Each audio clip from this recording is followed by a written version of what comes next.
Hello বন্ধুরা, welcome to তনুর সংসার। বেশ কিছুদিন ধরে বাবান বায়না করছিল চিকেন চাপ খাবে বলে। এবার বেসিক্যালি না, আমার বাড়িতে এই সব রান্নাগুলো আমি বাইরে থেকে আনাই না।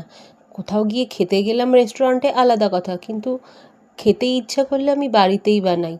কিন্তু আজকে যখনই চিকেন চাপটা রান্না করব বলে কৌশিককে চিকেন আনতে বলে রেখেছিলাম আগের দিন, দেখো সমস্যা করেছে যে তার মধ্যে দুটো লেগ পিস এনেছে। এখন বাকিদের কথা আমি জানি না, তবে আমি না চিকেন চাপ যখন রান্না করি লেগের এই পোর্শনগুলো দিয়ে আমি চিকেন চাপ করি না। কারণ চিকেন চাপ তো একটু স্লো কুকিং প্রসেস। তো দেখবে এই লেগ পিসগুলো দিয়ে না অনেকক্ষণ ধরে কোনো রান্না করতে থাকলে সেটা ছেড়ে ছেড়ে যায়।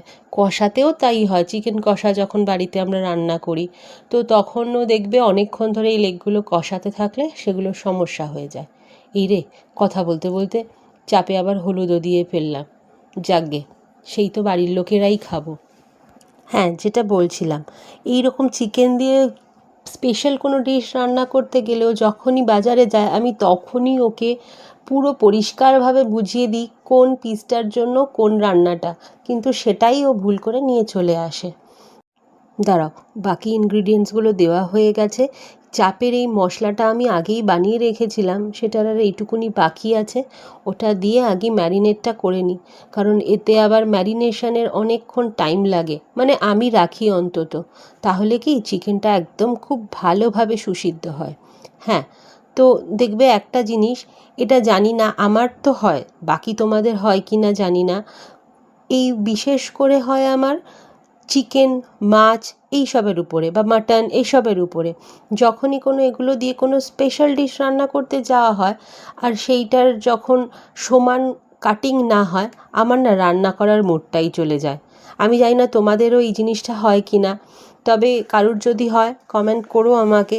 আমার শাশুড়ি মায়ের যেমন হতো সবজির ওপরে, উনি খালি বলতেন যখন উনি বেঁচে ছিলেন, আমরা মানে আমি ওনাকে রান্নায় হেল্প করতাম। মানে আমার প্রথম প্রথম বিয়ের প্রথম প্রথম তো আমার কাজই ছিল প্রত্যেক দিনই উনি যা রান্না করবেন, মানে আমাদের বাড়িতে যা রান্না হতো সব মশলা থেকে সবজি থেকে সেগুলো আমি কেটে দিতাম।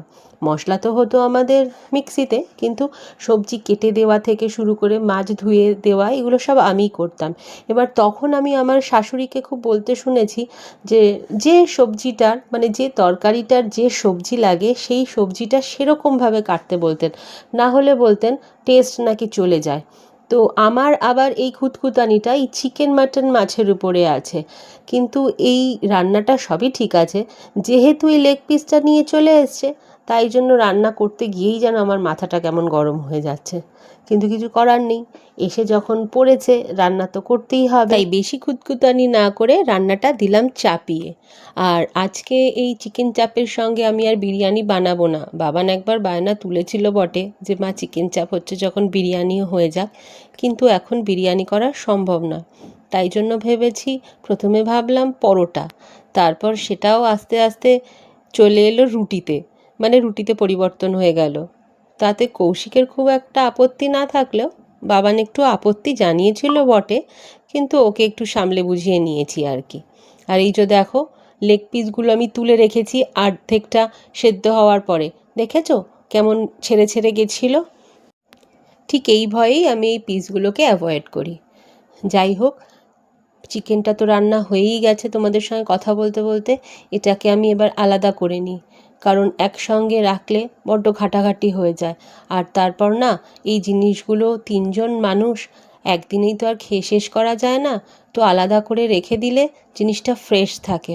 তো চলো, রান্নার শেষে এবার খাবার দেওয়ার পালা। ভিডিও শেষ করার আগে একটাই রিকোয়েস্ট রাখবো যে আমার চ্যানেলটাকে প্লিজ সাবস্ক্রাইব করে দেবে এবং ভিডিওটা ভালো লাগলে অবশ্যই লাইক করে দিও। টাটা।